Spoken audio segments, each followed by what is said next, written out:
Hello, it's Weekend Handicapper. In this video, we are going to learn how to read past performances. It's a topic, a request I get all the time through viewers, through emails and comments. They want to know how to read past performances. If you're brand new to horse racing, if you only go to the track a few times a year, you get a program, you look at some of these past performances like looking at a different language, a foreign language or hieroglyphics. And it's hard to decipher all this data. So hopefully this series of videos will help you understand what you're looking at, and hopefully that will parlay into you winning more at the track and finding some winners and making some good decisions. Before I go too far, if you like this video as we go along, hit that like button. If what I'm telling you or showing you is useful, hit that like button. If you hadn't subscribed already, hit that subscribe button and that notification bell so you can get all the latest tips, tools, and resources to help you win money on thoroughbred horse races. All right, so what you're looking at here is what's called Ultimate Past Performances, or Ultimate PPs. In the horse racing world, you hear in horse racing lingo, PP stands for Past Performances. So they can come in a variety of ways. Your simple track program, when you go to the track, you download the bare bones basic past performances, or you can download these bad boys, the Ultimate Past Performances, with comments from Brisnet.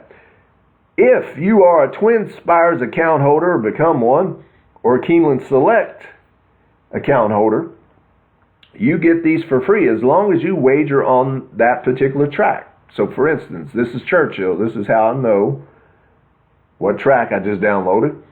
I would assume you would know that before you download it, but Churchill Downs, as long as I bet on Churchill Downs on this day, Saturday, November 30th, 2019, I do not have to pay for these past performances. Wonderful. Anytime you get something free, it's wonderful, especially something like this with so much data and information on it. As long as you bet on that particular track, you will get past performances for free. You don't have to pay for anything. That's great. So if you're not a Twinspires account holder, check that description of this video. And there's a link there, affiliate link, that can get you signed up. And that way you can access some nice past performances like this. All right, let's get going.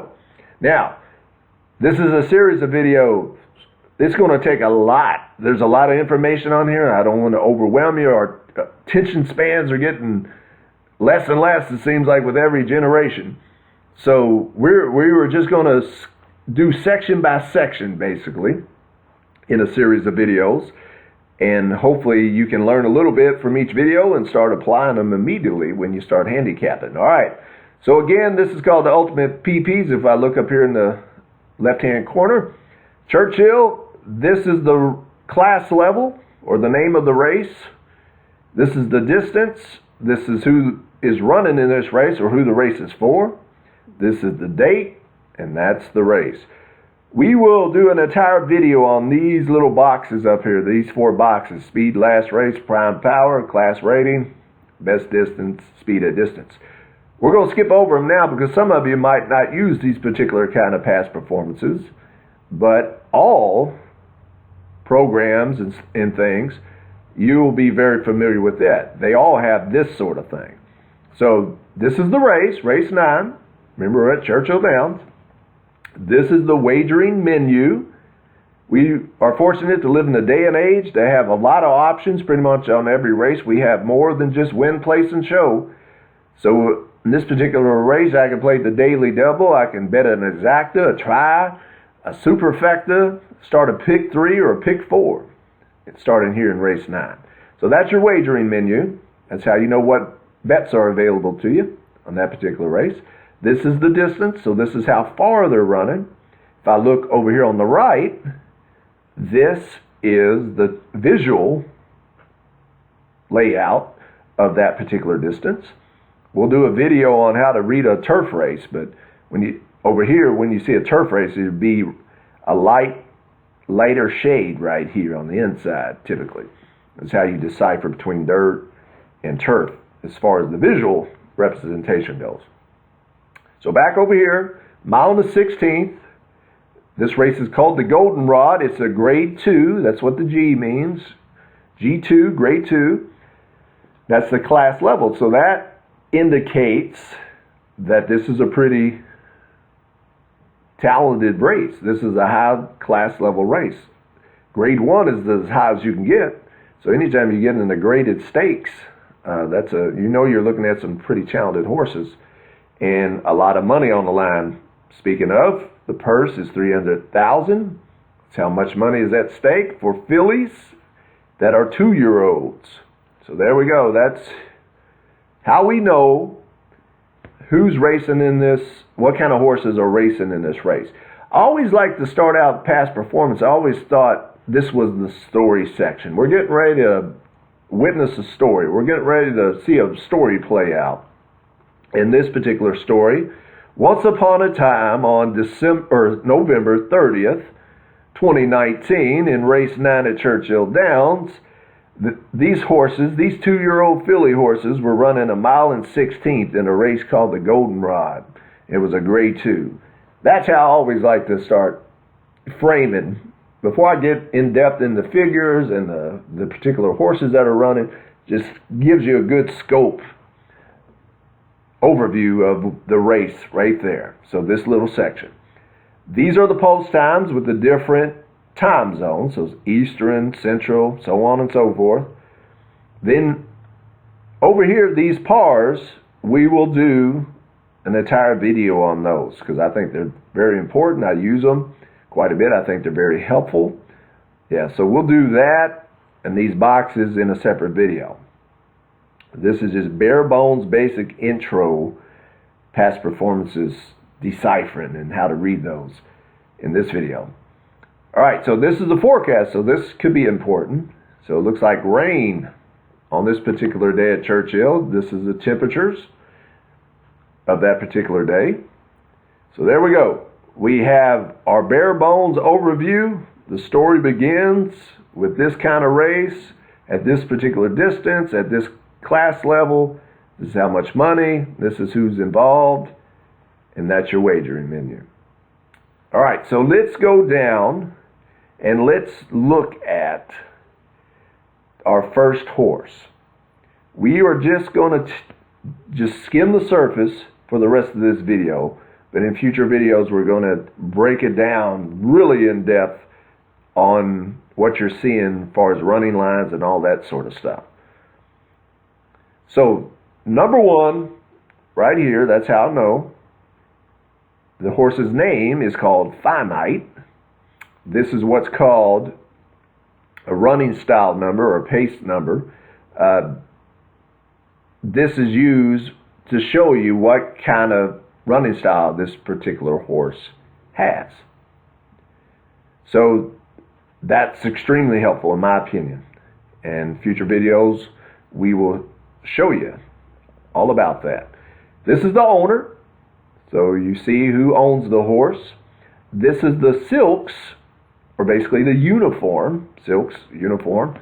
In horse racing they're called silks, that the jockey is going to be wearing. So if you lose sight of the number, not sure, you can spot this particular clothing or silks to keep an eye on your horse. This is the the jockey. This is the jockey stats.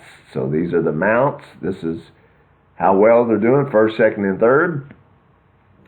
And something that I like to look at is when it comes to jockeys, I don't put that much emphasis on them, but anytime there's a plus by one of these categories, so the 2019 with E-type, so this is an E-type, early speed horse, this jockey does fairly well.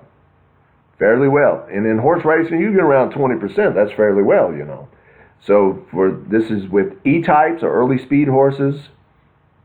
This route races that sort of thing. Over here is the the ROI, the return on investment. So you ain't gonna get rich for sure because the value isn't there on this particular jockey, especially when they team up. This particular jockey teams up with this particular trainer. It's a super trainer. Those that follow horse racing know who Steve Asmussen is, probably. Every year is very competitive, has a lot of horses, wins a lot of races. This is where you see those stats. This is Steve Asmussen's trainer stats. I do put a lot of emphasis on trainers and how well they do. So this is how well they do graded stakes. This is starts, and then this is the percentage. 2-year-olds, so this is a 2-year-old race, remember, for fillies. Pretty good. Remember, look for those pluses. If you see pluses, that's a positive angle. But again, Steve Asmussen gets bet a lot and has a lot of favorites and a lot of low-price horses. That's why you're not getting much return on your money right there. And that's kind of indicates that. If I go up here, this is the pedigree information. So the sire, when the horse was born, right there. The dam. So you got sire, dam. You recognize a lot of popular horses right here. So it's breeding's pretty good. The breeders right there, and as we discussed, the trainer. So jockey stats, trainer stats, look for positive ROIs, look for high win percentages. That might help you when it comes to those categories. This little number, prime power, correlates up here, so we'll hold off on that to future videos. This L right here means Lasix, a very common medication, controversial here recently, as far as why it should be given to horses and whether or not it should be given to horses, but that's neither here nor there for this video. But that's what that stands for, and this is the weight that the horse is carrying. So the jockey, of course, factors into that. A lot of handicappers like to look at this. This is the lifetime record of the horse. This is this year, and this was last year. So 2019 stats, 2018 stats. This horse has just been born, so you won't see 2018 stats. Hadn't been around old enough to race in 2018, basically. And this is the stats that horse has had at Churchill, which we'll explain in a future video. But this is the lifetime starts. If I look down here, we'll see that. 1, 2, 3, 4 is the lifetime starts. This is how many it's won, came in first, second, and third. So just on this alone, you're dealing with, if I didn't read anything else on this horse, I can see from this alone that it's a good horse. It's had 4 lifetime starts. It's came in first twice, and it's came in second twice. And then it's won at Churchill once. So there we go. I did a video called Horse for Course Angle. Well, I know it's only one race, but so far so good. It's raced at Churchill once and won at that particular track. So that's a good sign. So this alone shows you that this is probably a good horse. If I look over here on the left, this is the morning line odds. So this is what the track handicapper signs for that horse, 7-5. There we go. We know that this is a favorite horse, probably the morning line favorite here, a good horse. Again, I don't need to look too much further than this to probably decipher that this is going to be a good horse. But that's what it is. Lifetime stats, the year stats, and the stats at that track. This is how much it's won. These numbers I'll probably go into a future video. Brisnet does a pretty good job of assigning a quantifiable number, a number to pretty much every category that you look at. Not every, but that was an exaggeration. But so this number is probably higher than some of these other horses that we're going to look at because it's a talented horse. Over here is how well the horse has done on different surfaces. So on a fast track, it has 3 starts, came in first once, came in second twice. This is how much money it won. There's some more numbers. Again, we'll get into that future videos. Off track, hasn't won on an off track. That's like a muddy, sloppy track. Hadn't been around long enough to encounter one of those. At today's distance, it hasn't raced. If you're looking to try to beat this favorite, that might be a reason why. It hadn't ran at today's distance, so it's not a distance specialist. So maybe you can beat this horse on that angle alone.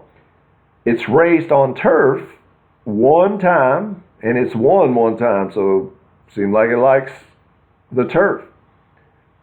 And then all weather, that's like your poly track, your tapeta, your synthetic tracks, anything, any track surface that's not turf or dirt, that's what that category pertains to. Right here is more pedigree information. If you're a big pedigree player, I'm not, but to each their own, some people are. This is the average winning distance of the sire, the dam, where it was sold, and just all this pedigree information that you might have. Remember up here we saw that it hasn't raced on the off track. Well, if you remember earlier, I said looks like the forecast is going to be rain, which is right here, and so it could be an off track. If I look down here, 18% in the mud, that's pretty good, honestly. I use as a rule around 20% of any category when it comes to handicapping is pretty good. Most real life stuff, 20%, that's a low percentage, and people get worried.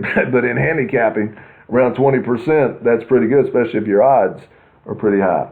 It's worth the gamble. But anyway, if this track, if it does rain and it becomes an off track, this pedigree-wise, this horse should be okay, because its pedigree indicates that it probably won't mind the off track.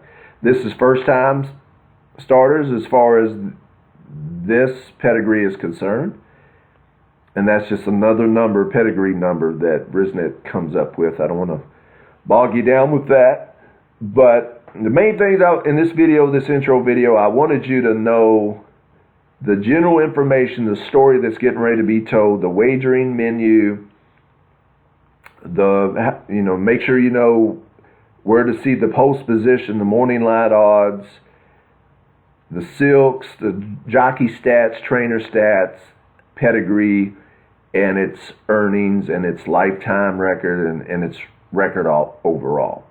I think for this video, that's enough. We're going to continue in future videos to break down this particular race, and as we learn how to handicap and as we learn how to read past performances. So stay tuned for future videos as we build on this video, and that way hopefully you can be confident when you download a past performance or you go to the track and get a program, you'll know how to read these bad boys, these suckers, and you can start winning money on a fairly consistent basis. So if you like this video, hit that like button, hit that subscribe button, and notification bell. Stay tuned for more in this series of how to read past performances. Again, if you're not a Twinspires account holder, check that link in the description. You can get signed up, and then you can start downloading these past performances and start practicing and hopefully eventually win you some money. Sound good? All right.